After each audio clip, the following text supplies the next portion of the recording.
સમાચાર વિસ્તારથી જોઈએ તો ગાંધીનગરમાં આંગણવાડી કર્મચારી મહાસંઘે ધરણાની શરૂઆત કરી છે। આંગણવાડી બહેનોએ પડતર પ્રશ્નોને લઈને ધરણા કર્યા છે। મોટી સંખ્યામાં આંગણવાડી બહેનો ગાંધીનગર પહોંચી છે। બીએલઓની કામગીરીમાંથી મુક્તિ આપવા પણ માંગ કરી છે। તો ઉંમરની બાદ વિના બઢતી આપવા પણ માંગ કરાઈ છે। તો વર્કર અને હેલ્પરની જગ્યાઓ ભરવા માટે પણ આંગણવાડીની બહેનો અત્યારે માંગ કરી રહી છે। એફઆરએસ મુશ્કેલી દૂર કરવા સ્માર્ટ મોબાઈલ આપવા પણ માંગ કરાઈ છે। તો આ સાથે જ આંગણવાડીના કર્મચારીઓને કાયમી કરવા પણ બહેનો અત્યારે માંગ કરી રહી છે। તો ફરી એકવાર ગાંધીનગરમાં ધરણા પ્રદર્શન શરૂ થયું છે। ગાંધીનગરથી સીધા જ દ્રશ્યો આપ જોઈ રહ્યા છો, જ્યાં આંગણવાડીની બહેનો અત્યારે વિરોધ કરી રહી છે। વધુ અપડેટ સાથે ગાંધીનગરથી સંવાદદાતા હિરેન રાવલ અમારી સાથે જોડાઈ ગયા છે। હિરેન, અલગ અલગ માંગોને લઈને આંગણવાડી કર્મચારી બહેનો છે એ અત્યારે વિરોધ પ્રદર્શન પર ઉતરી આવી છે।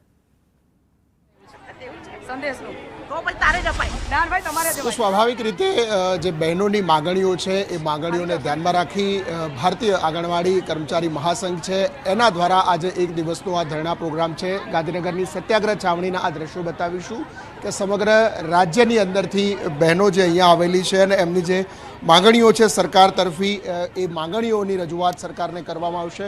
સૌથી મહત્વનું કે જે ચૂંટણી પંચની જે બીએલઓની કામગીરી છે એ બીએલઓની કામગીરી પણ આ મહિલા કર્મચારીઓને આપવામાં આવે છે, એ ન આપવી જોઈએ એ પ્રકારની એમની માગણી છે।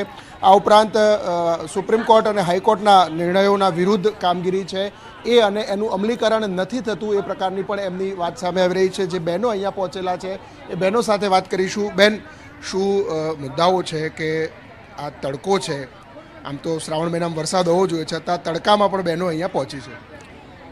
અમારી છે ને ગુજરાત સરકારમાં વારંવાર રજૂઆત કરવા છતાં પણ એક પણ માગણીની એ લોકોએ અમારી મતલબ અમને સમાધાન સ્વરૂપે બી કંઈ કીધું નહોતું, એટલે ના છૂટકે અમારે આ ભારતીય મજદૂર સંઘના નેજા નીચેડા આક્રોશ રેલીનું આયોજન કરવું પડ્યું છે। મુદ્દાઓ શું છે, કયા કયા વિષયો છે સરકાર તરફે પેન્ડિંગ હોય તો અહીંયા આવવું પડે? અમારા મુદ્દાઓમાં સૌથી પહેલો તો એક તો બીએલઓની કામગીરી જે કાર્યકરોમાં આવતી જ નથી। અમે માનદ વેતનના કર્મચારી છીએ, તો આ કામગીરી અમારામાં આવતી નથી, તો એ કામગીરી ન કરાવી। સરકારનો પોતાનો એક પરિપત્ર છે કે આઈસીડીએસ સિવાયની કોઈ પણ કામગીરી ન કરાવવી, એનો સરકાર જ અમલ નથી કરતી, તો વધારાની કામગીરી બહેનો ઉપર થોપવી નહીં। પછી એક એફઆરએસ કરીને એપ્લિકેશન પોષણ ટ્રેકરમાં આવે છે, જે નેટના અભાવે એમાં કામગીરી નથી થતી, એપ્લિકેશનના અભાવે કામગીરી નથી થતી, તો બહેનો ઉપર એક જાતનું માનસિક દબાણ કરવામાં ના આવે। પછી એમએમવાયની જે મુખ્યમંત્રી માતૃત્વ સહાય યોજના 4 વર્ષથી સરકારે ચાલુ કરી છે, એમાં આંગણવાડીની બહેનો એક તો સરકાર આપે છે 12 મહિને, 8 મહિને, 9 મહિને સ્ટોક આપે છે, એ બહેનો પોતાના ખર્ચે એટલા કિલો ઉપાડીને લાવે છે, ન તો એનું મહેનતાણું કંઈ મળે છે, અને બહેનો એટલી બધી હેરાન થાય છે। તો અમારી સરકારને વિનંતી છે કે 4 વર્ષથી એ લોકોનું ભાડું બાકી છે, તો એ ભાડું ચૂકવવામાં આવે, તથા એમએમઆઈનો સ્ટોક કાં તો કેન્દ્ર ઉપર આપે અને કાં તો પછી એ જે સ્ટોક ઉપાડવામાં આવે છે એનું યોગ્ય વળતર આપવામાં આવે।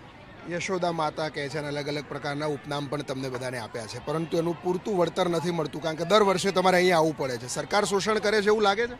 જી હા, 100% કહી શકાય, કારણ કે આપ વિચારો કે આજે આ બહેનો 10,000ના માનદ વેતનમાં કામ કરી રહી છે, અને એ પણ પોતાના પર્સનલ મોબાઈલમાં। હવે પર્સનલ મોબાઈલમાં સૌથી પહેલો ખતરો તો એટલા માટે રહે છે કે બહેનોના પોતાની ફેમિલીનું પર્સનલ તમામ વસ્તુ મોબાઈલમાં હોય છે, અને સરકાર દ્વારા, અને આપ જોઈ રહ્યા છો કે અત્યારે ફ્રોડ એટલું બની રહ્યું છે કે આંગણવાડીની વિસ્તારની તમામ માહિતીઓ પણ અમારા મોબાઈલમાં હોય છે। જો એ ફ્રોડ કોલ, અને આગામી નહીં પણ ભૂતકાળમાં આપ જોઈ શકો છો કે ઘણા એવા લાભાર્થીઓ છે કે જેના આજ દિવસ સુધી અમારી પાસે રજીસ્ટ્રેશન થયા હોય અને એના ખાતાઓમાંથી પૈસા ઉપડી ગયા હોય છે, તો આ એક ભય પણ અમારી બહેનોમાં રહેલો છે। સ્વાભાવિક છે, ગામડામાંથી આવે છે એટલે એ પણ ભય છે। ભારતીય મજદૂર સંઘના આગેવાનો પણ અહીંયા છે, પ્રદેશ મહામંત્રી છે। શું મુદ્દાઓ છે જેથી કરીને અહીંયા આવવું પડ્યું છે? સામાન્ય રીતે સચિવાલયમાં તમે આવેદનપત્ર આપ્યા હો છો, આજે બધાએ રેલી સ્વરૂપે અહીંયા આવવું પડ્યું છે? બિલકુલ, આપ પત્રકાર મિત્રો જુઓ છો, અમારા ભારતીય મજદૂર સંઘના પ્રદેશ અધ્યક્ષ અને મહામંત્રી સતત 155 યુનિટ માટે કટિબદ્ધ હોય છે। અમારો નિર્ણય પહેલાં એવો હોય છે કે સંવાદ કરીએ, સંવાદથી પણ ન માને તો જ આ આપ જોઈ શકો, આ આક્રોશ જોશો। મહિલા એટલે સહનશક્તિની પ્રેરણા મૂર્તિ હોય છે। આ મહિલાઓ કેટલી પેનિક થઈ છે ત્યારે આવા તડકા